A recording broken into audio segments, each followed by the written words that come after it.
So I'll just quickly introduce Kelvin. Kelvin Genn is the Art of Work's Managing Director. He is a strategic systems thinker with experience in human factors and organisational re-engineering. He developed his systems thinking approach working in the Royal Australian Air Force for 10 years. Following this, he led systems and risk management programs across the Asia Pacific and Europe with Qantas Group PLC. So I think you've all heard enough from me. I don't want to take too much of your time, get straight into it. I'll hand it over to Kelvin now and let him take it away. Thanks, Kelvin. Thank you, and welcome to everyone who's joined in the webinar today. It's a real privilege to join with this group and share some ideas and engage in some discussion and debate. I've been on this journey for a long time now, working with adaptive safety and safety differently for probably over 14 years through this process, and seen a lot of innovation and change during that time. So today I want to take you through a little bit of a journey, introduce you into some of the ideas, because I'm not going to make the assumption that everybody's completely familiar with the safety differently thinking. I'm sure lots of you are in one way or another. But I want to introduce you into the evolution of the thinking and the ideas, and then take you into some of the practices and the experiences of the practices that we've had, particularly over the last 5 or 6 years in this space. It's interesting that one of the questions that we get all the time about safety differently is, can you actually do safety differently? There's some misconceptions about safety differently. In there is that it's about, not complying with the legislation, not following the rules, a whole range of things which are fundamentally not within our thinking. And so one of the exercises we've done over the last few years is a little bit of a challenge. This idea came from Gapminder, which is something which is done with policy people in Europe, just to get an understanding of people's interpretation or knowledge of some really basic questions. And we simply run a very simple survey with the different safety professionals that we're interacting with. And that survey has usually between 8 and 10 questions and 3 multiple choice answers to those questions, linking back to some of the fundamental principles. And this is sort of a sample of the questions, and we're just trying to get an understanding of what are people's knowledge about the constraints of the legislation as such. This is a pretty typical result, that what we get about once we test that knowledge is approximately about 2.6 out of 8, or across the sample groups that we've run over time is about 21% correct in terms of their understanding of some of these simple questions.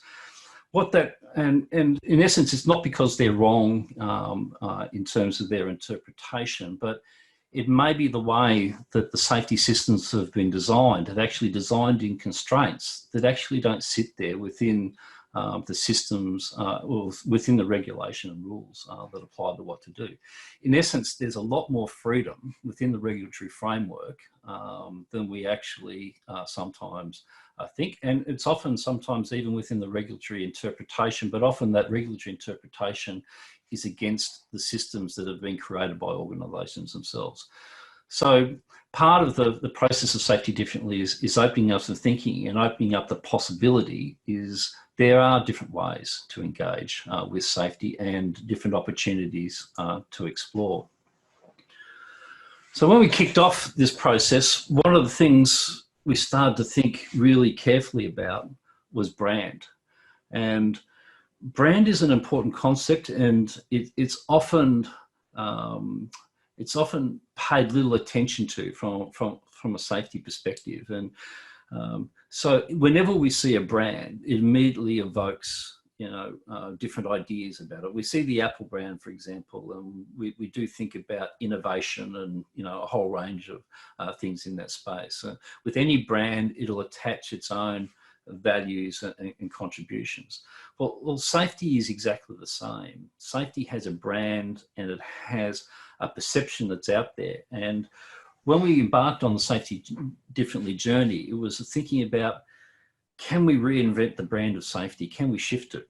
Now, I've run this exercise numerous times over the years, but even yesterday, I just ran a Google search on the image library within Google for safety, just to see how is safety being interpreted in the visual environment for Google. And when we look at that, we get this sort of image of safety. It's about caution. It's about risk and hazards. It's about the stop doing things, the not doing things. And the question is that the brand that we want for safety? Is it seen by many people as being the problem to overcome rather than the solution to embrace?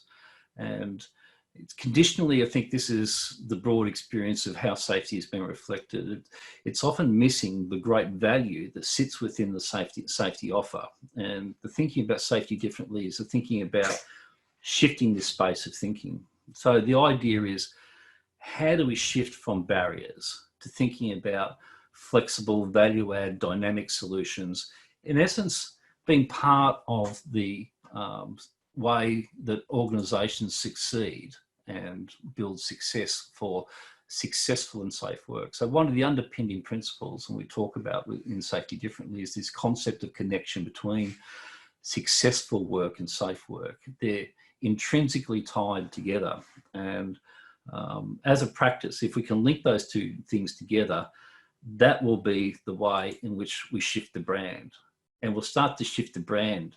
And hopefully if I start searching Google in the next 2 or 3 years, it's this type of image that we'll start to see, is that we'll start to see this really positive image about the contribution. And people in organisations will naturally come to safety as being part of the solution engine within their organisations, as opposed to coming to them about the compliance management or meeting the obligations. There'll always be an element of that, but it'll be very nice to transform the safety practice across all industries into this innovation and solution mode.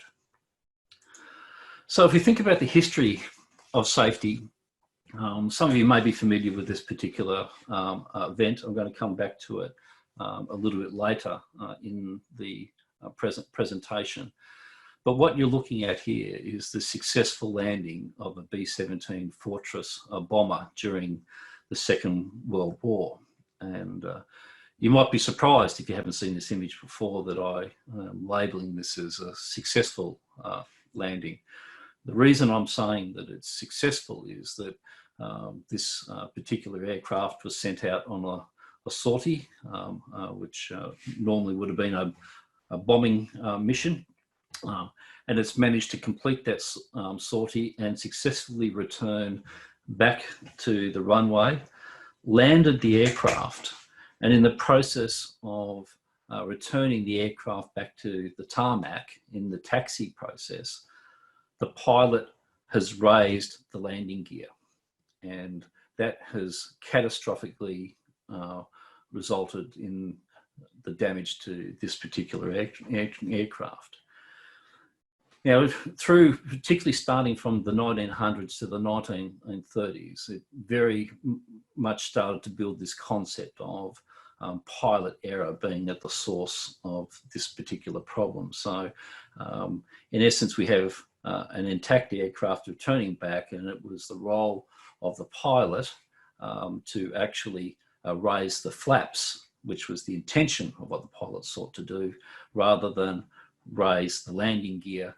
And therefore, the effort and focus became on, how do we fix the behaviour of the pilot? What are the mechanisms, and there's a lot of traditional mechanisms that we would bring to this sort of case, ranging from retraining the pilots. It might be around putting different labels on the controls. It might be putting 2 people being involved in the procedure and process, a whole range of strategies. Now, what's interesting about this particular event, this is not a one-off event that occurred.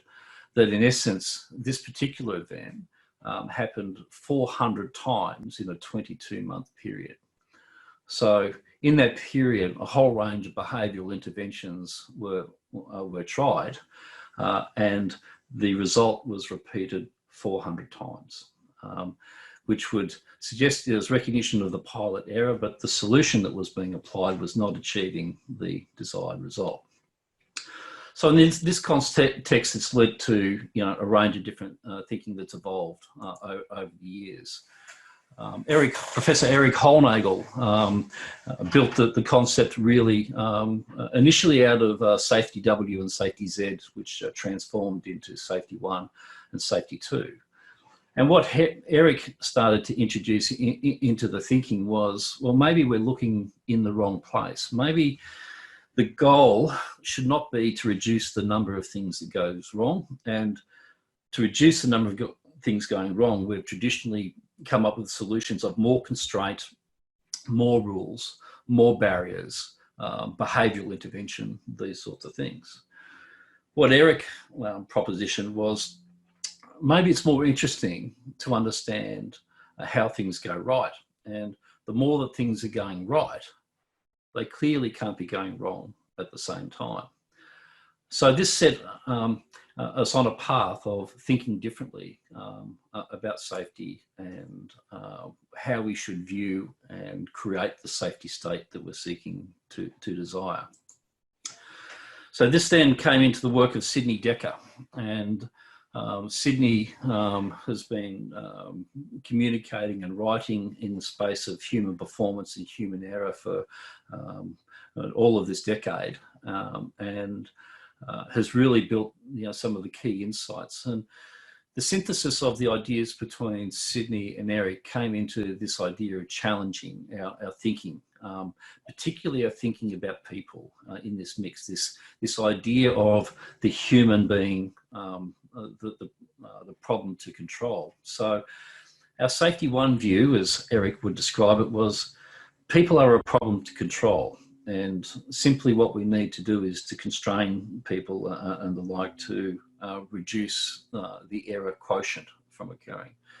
So that's been turned around. Well, maybe people are a solution to harness. And by harnessing people, we can actually continually evolve and improve and understand how we make things going right. So it was very much about shifting from the negative context into the positive context. And by doing that, it shifts the framework of the engagement that people have. Now, the second principle that comes out of this process is, from Erich's work, is maybe you think about building capacity through success rather than pursuing the absence of negative events. So a lot of our safety thinking and strategy has come from this idea of, let's find the incidents or the significant near misses or the injury events, all of the like. Let's focus all our attention on this. And if we can understand this and suppress it, we're going to eliminate the problem from occurring. And I think many of us who have been in safety for a long time have realised that we end up in a repeating cycle. We're seeing the same incident events recurring and recurring, despite the application of this process. So Sidney and Erich really propositioned this idea, well, let's actually build capacity. Let's understand how things work well. Let's put our focus and attention on how do we ensure that things go well rather than how they don't go well. Now, and it's not about moving yourself out of space of understanding error, but it's repositioning the discussion into the light of creating success rather than the avoidance of failure. It's a very different context to engage people with. And the third pillar of this approach was, well, safety's become a very bureaucratic, administrative and accountability-driven system. A lot of list ticking, a lot of auditing, and we've all seen the processes of people completing lists for list's sake, but not engaging in the process. And a lot of that thinking has driven the responsibility of safety to the point of transaction where the work is done, saying that if you just follow all these rules, you just do what we're requiring you to do, the system will go right. To this other idea is, well, maybe safety is an ethical accountability across the entire organisation. that everybody's got to be engaged in understanding how work is created and how we set people up for success or failure. It might be in the way that we procure the equipment or tools, the work design, the methods, the resourcing, the training. There's a whole range of things. But it's saying everywhere from the leadership through to the front line, there has to be an ethical accountability engagement for understanding how work is done and setting people up for success, rather than creating the conditions where we set them up for failure in many conditions. So this is a shift. There's one thing that I think it's really important to suppress is any discussion that says you're either safety 1 or safety 2 person. That just leaves you into a dichotomy, which is unhelpful. What we're being very interested in is just pursuing this idea that there's a journey and a transition, from the spaces. So it's not saying, and particularly if you just switch from one to the other, it's failing to account for the work and the effort and the success that's been done in one context, but it's freeing yourself to thinking about how do we shift in what's and where do we want to apply our effort, and what can we do to actually transition into these two different states of safety. So it's about an evolution. It's not about doing one or the other in that space. So once we had these principles, the key about safety different was, well, how do we bring this into being? The principles are grand ideas in essence, and these grand ideas are saying, oh, well, they're really good. Now, how do we do this? So through experience, it was clearly identified that you need a set of tactics to frame this safety differently thinking around. And these have been refined and developed over the last 5 or 6 years, to be the first one being that what we really have identified in safety, we got too distracted in safety in many regards. The key is really to think about and focus on what matters. So tactic 1, let's get the important stuff. This is a lot of the work that's gone around critical controls and these sort of works in this space.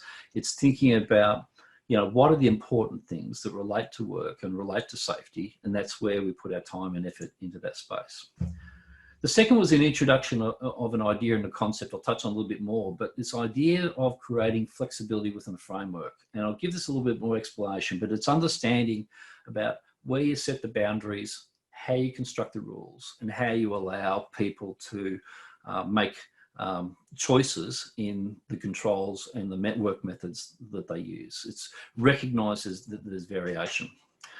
The third tactic was, let's shift our learning process from avoiding failure to understanding how you create success. So this was very much the introduction of the learning culture and the learning modality, and having that as a key tactic within the suite. The fourth one, and this is nearly the most pivotal, important one in the safety different process, is what you're doing in safety. How does it build engagement and trust, and what challenges engagement and trust? Now, there's lots of examples of this. We can look through performance metrics. We can look at through the disciplinary processes that apply to safety. But the question that you've got to satisfy is this: contributing people to want to engage, take responsibility, and openly share about the work that they're doing in that space. Our fifth one is about having collaborative partnerships. Lots of organisations work with contractors and subcontractors. We partner with our clients in many regards. Traditionally in safety, it's been a very hierarchical approach, a master and servant relationship. And this is really going back and saying we need to actually come from a partnership where we're all engaged in building a successful outcome for safety. And finally, last but not least, is let's challenge and constantly integrate, improve, and simplify the way safety is done. So it's really about moving into this context of this is going to make it easier to do what we want to do. So they're the tactics. Then the final piece of the process is putting this into practice.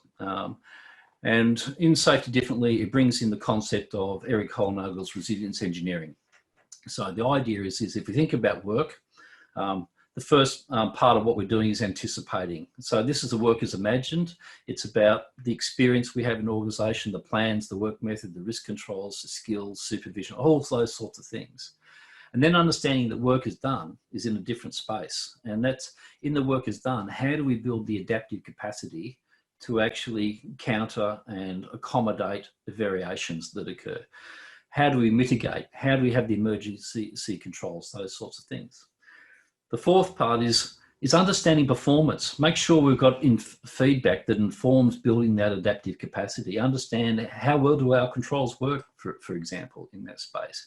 Are we giving people what they need?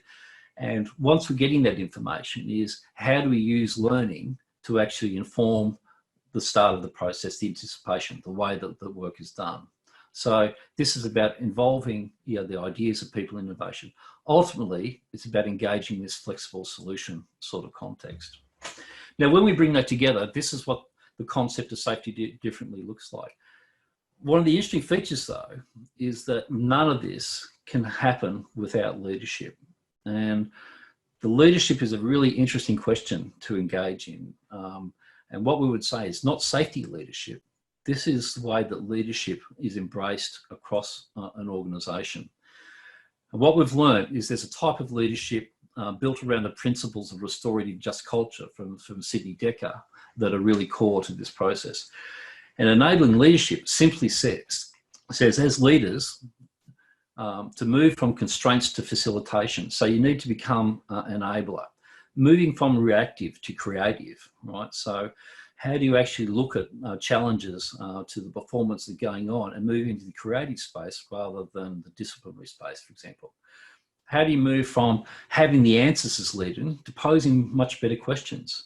And ultimately, moving from the hero to being the host. In essence, how do you host your team, the people that you have influence with, to actually take ownership and accountability and be the creators of the solution?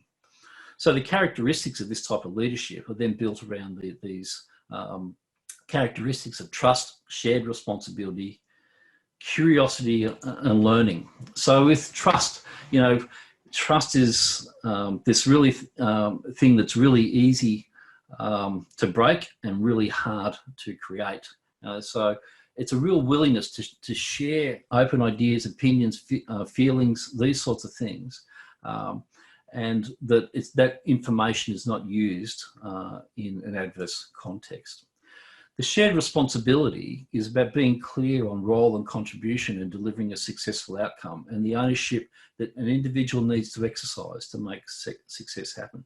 Shared responsibility is a really important principle in this space, that this responsibility for safety should not just rest at one point where the work is done. And curiosity, I think, is the greatest attribute that we can bring to safety. Curiosity being the desire to learn without constraint. Really, this is a key thing, to seek out the answers to questions and realise that those answers might be surprising if you're open to receiving new and different information in that space. So ultimately, what we're talking about in this space is thinking about how do we shift from investigation to learning. And really, when we look at this, the benefits of learning are realised when the leader is willing to embrace an alternative point of view. And as a leader, we could also substitute in the idea as a safety professional or expert. So really being willing to operate something different to what we thought was that position, once we've understood and engaged in the view of the team members who have been emboldened to offer something differently in this space. So we suggest, as a framework of this model, there's really sort of 5 key questions to try and understand. Is how is success created and broken? What helps and hinders performance? What tools, resources and strategies do people rely upon to achieve success? What conditions and constraints make it difficult? And what mechanisms are in place to understand how success is created or how success can be challenged? We often are very keen to understand what helps or hinders people to do the role. So in this process, what we've come to learn is that there's a lot of challenge around expertise. There's been a lot of work done by Philip Tetlock in this matter. So if you'd like to sort of look at this information a little bit more, but the problem with experts, they come with a bit of cognitive dissonance. They've got assumptions. There's hindsight bias. There's a lot of myopia in that process. It's not saying there's not a role for experts, but it's about understanding the role of experts in actually choosing and understanding the problem and the solution. So in doing this, we would say in safety differently, there's a new role for safety professionals in moving from being compliance police, being the safety leader, being the knowledge centre, being the work method expert, to a new view of a safety professional, being a curious creator, being an enabler, being a guide, being a facilitator, being a coach, being a connector in that space. The heart of this concept is that the safety professional becomes the architect of building engagement and trust, facilitating leadership to engage in the space, facilitating the line management, facilitating where the work is being done in trying to open and communicate and solve problems in that space. Now, one of the other concepts I touched on briefly, which has been very central to this, is this eye of flexibility within a framework. And we could spend a long time on this one. I'm just going to try and touch on it very briefly. This idea is, firstly, depending on the critical nature of the risk, you'll have a boundary around the freedoms that can be applied. So they may expand or contract depending on the work that's been done. So what we've found that's really key to these principles, if you're going to embrace and allow people to engage actively in this space, is work has to have a clear objective in that space. You have to have a few and simple rules, and those rules have to be setting up success, how to do the work successfully and safely. We need to remove the flotsam and jetsam of rules, which just cloud and actually hide the important rules in that space. You've got to have clear boundaries in place.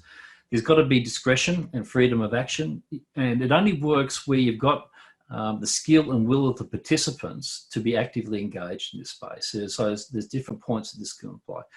You need to have good decision support. So when there's variation, you've got to give people good information to decide to do something differently.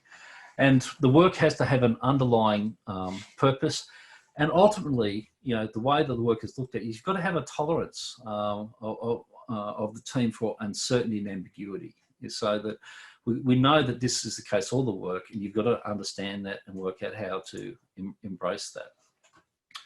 So bringing these principles into line, Holnagel really went back and say, well, if we're going to engage in these ideas and improve them, we've got to think about where it's best to place our effort. And a lot of our effort has been placed on the bottom end of this curve, where very few times we have the incident events, and that's where we pose all of our effort and action.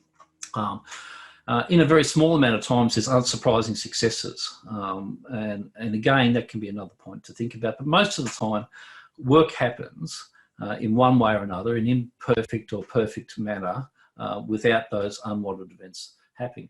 And maybe there's a much better place to learn that's in this space where that ordinary work is occurring.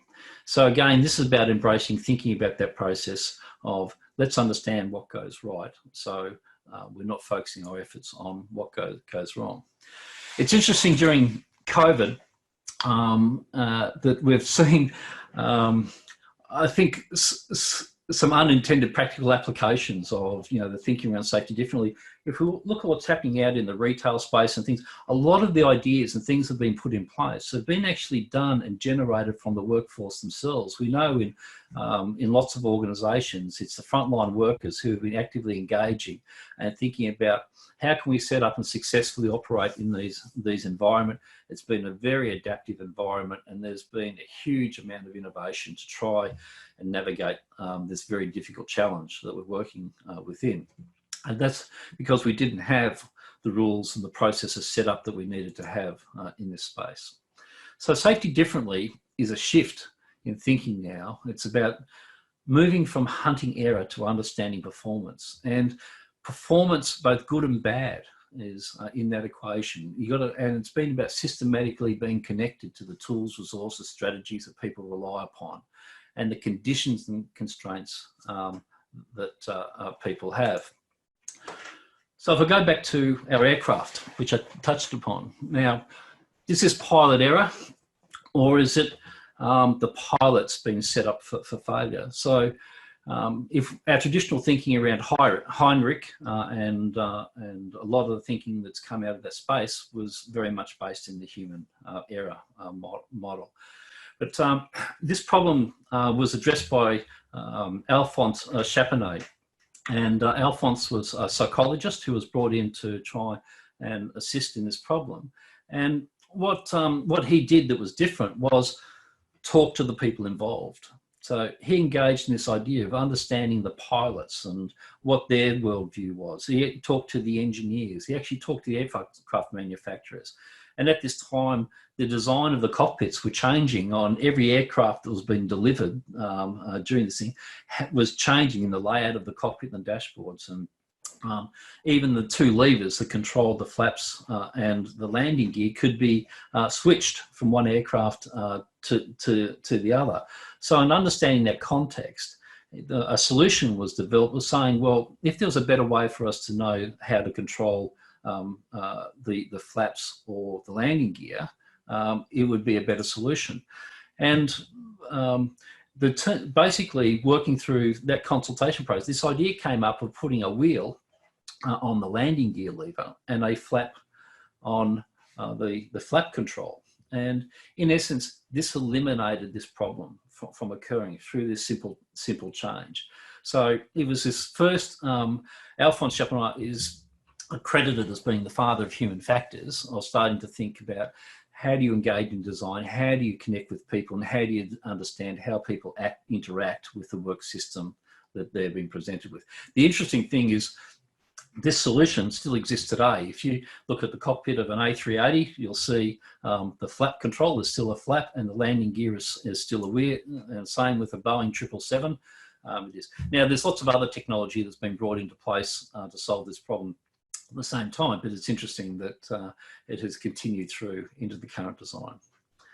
So what's been really evident in Safety Differently and Holnagle and Decker's work is that this idea of the workers imagine the perfect procedures in the system if just people follow the rules is nirvana in essence. It's not understanding that work is done. It's a really messy, complicated place with lots of different needs and things that are happening in the space.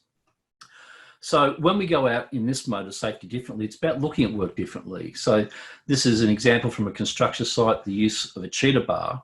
The question shifts from, is this a non-compliance? This is clearly not the system tool for tensioning this bolt in this context. But the question is it right? Is it wrong? If it's not within the system, why it's not in the system? What is the problem that the worker is trying to solve in this space? And there'll be lots of different questions, but the shift in this space is not to come from a point of judgment, is to come from a point of curiosity and ask different questions about the space. What we know in work is that people get imperfect designs of work. They finish the design, and people actually then, they try and work between the standards and what they actually need to do. What we need to do is to facilitate and improve that process. What we do know in the safety space is the more rules that we put into place, the more we reduce autonomy and the more we reduce responsibility. So what we need to do is think about more how we create work conditions that help people succeed. The other thing that we need to embrace is variation. Is understand that work very looks like as it's planned, and it is varying, and we need to engage in a way that helps people adapt successfully within this variation. So coming back into practice, when we look at then applying this in the real world, we found there's a process. There's a discovery process where you need to actually go understand work is done. You know, we use a process called embedded discovery. It's actually out in the field working with teams just to understand, you know, that particular work condition. And we apply the tactics and thinking in that space. Trying to think about how you understand performance, bringing in different measures like a capacity index. And in the learning space, using tools like collective improvement and the ResiliMap learning teams, and using experimentation. Essential. It's not about changing everything at once. It's about coming up with some ideas and testing them. So in this process, particularly about challenging where we weren't, You can learn in the incident space, so I'm not suggesting that you can't, but we've got to understand that it's limited. It has restrictions where people aren't as open as we would like them to be. The really interesting place is the when work is difficult, when it hasn't gone wrong and there's a need to understand and improve the work. And I'll come back to that in a moment. And finally, we can look at when work is successful. But what we've found, if you want to learn the most and find the most surprising results, is you actually focus your attention in the when work is difficult space. In this space, people are willing to share because they don't feel they're in a context of blame. They don't feel like if they share something that's not within the procedure or process, that there's an adverse outcome to result from that. What they're wanting, in our experience, is to share their difficulties and then give you an insight into what they're doing to work around those particular difficulties. And in essence, they're asking for help, and they're asking to be listened to, and they're asking to have a contribution into a more successful method of work. So this is a very consultative process. In a collective environment, you're actually talking to the people who do the work and really trying to understand their ideas. Coming from ideas is then, well, let's find some micro experiments where it's safe to fail. This is applying the flexibility within a framework. We're going to put some boundaries around something, test something out, and then move it into practice. So I'm just going to pull out some examples from in the field. One organisation, a rail organisation we were working with, there was a problem with the injury of shunters being struck by hydraulic lines, the air pressure hydraulic braking lines, when they were decoupling the carriages together. And in that process, going through talking to the people who do the work, it came to be that they shared that, well, in one part of the organisation, they have an alteration to the couplers. They in the dummies that seal off these particular couplers, they have a 3mm hole drilled. So that means that when they go to actually decouple that, if there's air pressure in the line, it actually makes a hissing noise through it. And they're immediately brought to the attention that there's actually energy within the system. And this has been a long practice, but it wasn't throughout the entire organisation. So a result of that simple exercise was the discovery of there was already knowledge and solution in the organisation that was then brought through the whole organisation because the attention had been brought to it through the process of undercutting a learning team. And this is just another example of a site, and again here we've got a worker who's working on ballast, and one of the issue was you're working on trains up to a kilometre long in this process. A lot of issues with tripping and falling and injury in the process. And through the learning team, it was discovered, well, there's actually another location in use which had solved this problem, but had been repurposed for another reason, which wasn't required, and that simply the activity could be transferred to a pre-existing solution. I'm just going to share a few other case studies from some of the other interactions in the field. This is just an example from London Luton Airport. The security team there had the job of confiscating all the items that come through the X-ray scanners, and this creates a significant amount of angst and often anger in the process that they're removed. They simply came up with this process of offering people the opportunity to collect it and hold it in a bag. In that bag, they could collect the bag at no cost on their return to the airport, or they could ask for it to be mailed to another location. And it's been a really successful process. As a result, they got a business. They actually turned that activity into a profit centre for the airport. They significantly reduced thousands of items going to the waste stream. And it completely had a significant impact on the change of the relationship between the security guards and the passengers. Just another example from London Luton Airport, the confiscation of food. They were confiscating, hundreds of thousands of items at the airport that weren't allowed to go through the scanners. Again, causing a lot of anguish and grief in that process. One of the workers said, "Well, this seems, quite solvable." And this is the worker that came up with the solution to this problem. And they said they joined, made a partnership with one of the local food charities, and they rerouted the items to go to the charity.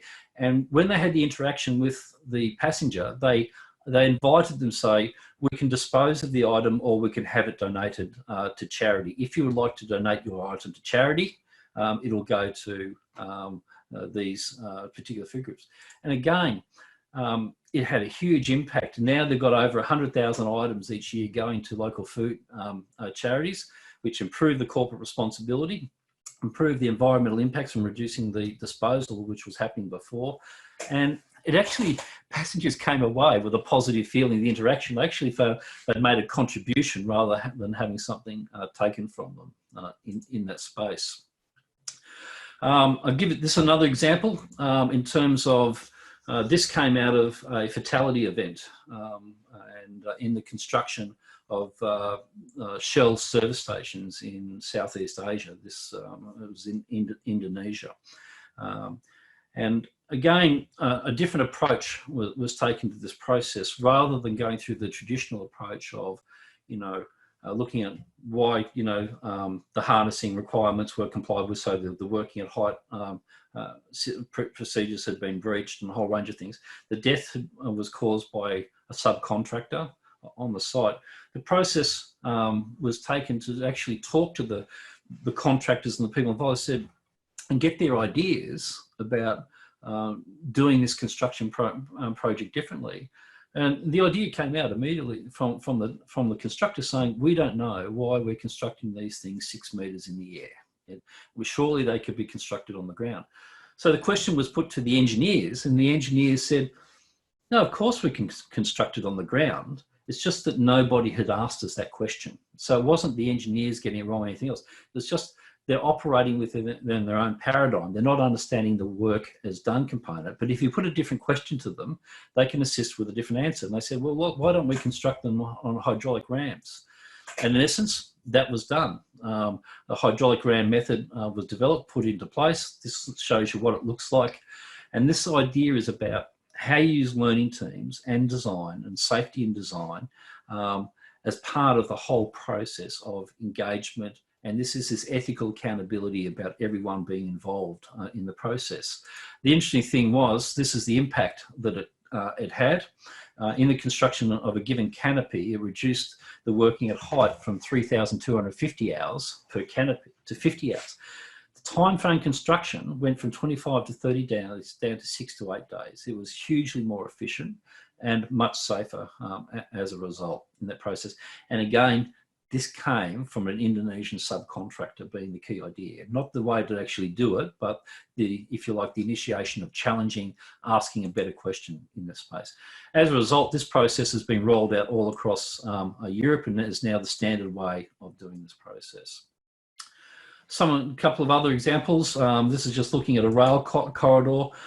There's an issue in working in the live rail space of managing emergency egress between the live rail corridor, and the simple solution, coming up using PVC pipes and clips, which meant in one direction you could not go through the barrier, so you could not go into the rail corridor through that barrier. But coming out of it, if you needed to exit quickly, it was easy to exit by the clips releasing the PVC barriers. So again, these solutions may be imperfect, but they're a starting point to say, okay, how do we bring this into the system of work as it is?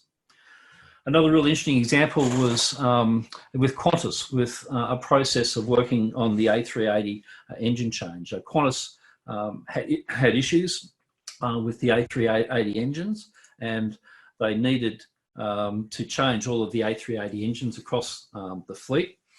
This process took approximately 3 days for the fitters to complete the process. So an engine, in essence, the A380 came into the hangar, the engine would come mounted on a cradle as such, and the technicians would then work through the process of attaching, removing the previous engine and attaching the new engine into the aircraft wing.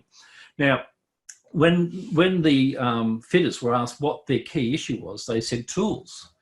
And the question was asked, well, what about tools? Was the problem? He said, well, the tools are expensive and they're and also large and difficult, and they're tightly controlled. So there's a tool store, and they're only permitted to sign out one tool at a time. So in doing their task, they would have to exit the gantry on the aircraft, go down to the tool store, sign out the tool they needed, do the task they needed, return that tool, get the next tool, and the like. And this process was put in place to protect the value of the tools. You know, they're an important resource in the process. And the first said, well, if we had the tools we wanted, where we needed them, when we needed them, it would be a much better process. And so they came up with a design, they modified the cradle, and what they did was they locate all the tools that they required on the cradle at the point where they had to be used. And the fitters simply had to move from point to point around the engine to complete the process. The result of this was that the engine change went down to 8 to 10 hours to complete the engine change from the 3 days.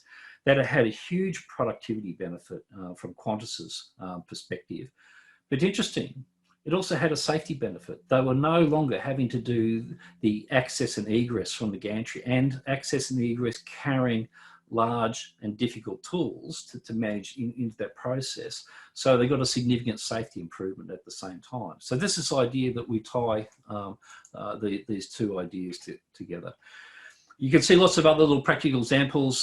This is an example from the US of a lane change. We'll often see it in Sydney on the Spit Bridge, where they've got to change the lanes all the time. They do it manually off the back of a truck.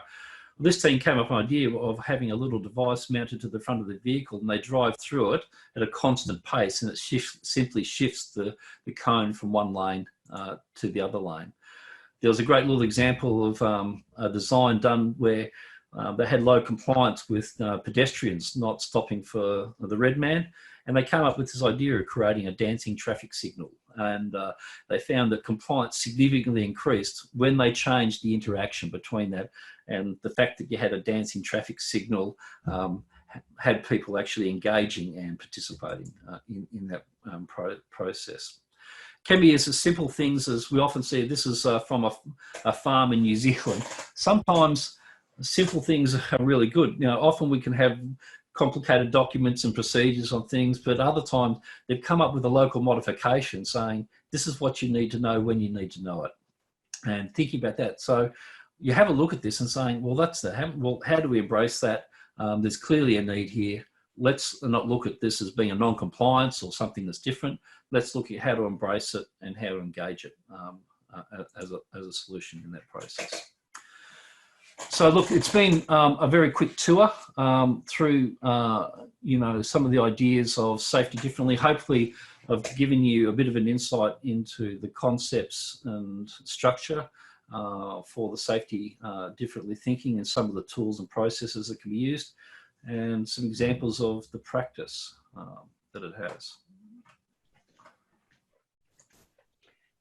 Yeah, Kelvin, we do have a couple of questions. Are you all right to run through a few of them? Yeah. The first question is there any correlation between educational background to safety too? Funny, in all the years of doing this, I've never had that question. That's really interesting.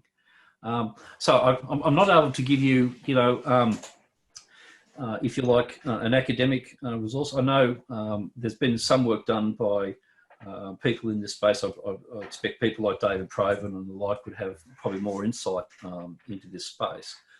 But to some degree, what we've found, particularly in the application of some of the safety 2 ideas around learning teams, there's real advantages at times in not having a safety background in that space. You can have other backgrounds, so other skills where you've got skills of inquiry and analysis and communication.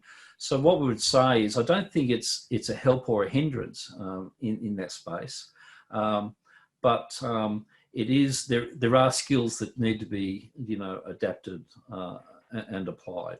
So I would think again, it's about that quest more for learning and for exploration is more important than the technical skills. Now, you do need technical skills in this space. I'm not saying you don't need that in this space. There's a role for the interface, but you don't not need everyone to have those academic technical skills. would be my answer. Okay, Peter asks, would you agree that how a just culture is implemented is key to using it as a component in safety too? Because if it is used traditionally, it is still a blunt tool that promotes and seeks it's accountability. interesting. Yeah, since Sydney Decade, originally created the just culture sort of lexicon in our business, and Sydney's been quite amazed in that time how it's been reinterpreted. And in some organisations around the world, you can see just culture probably just being replaced with a justice model, which means it's about understanding, crime and punishment as such. So it's a really important question. Sydney now talks about restorative just culture, and it's not about the abrogation of accountability in this model. It's about deciding who gets to decide, what happens within the culture management pieces, and how you actually explore engagement.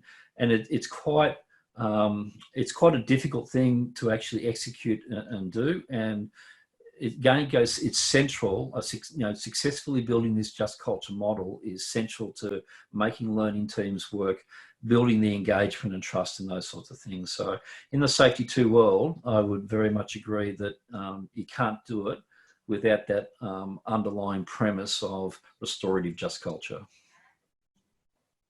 And another one here, what's the main difference between Safety 2 and Safety Differently if both are based on ethical accountability, people as solution, and a success focus?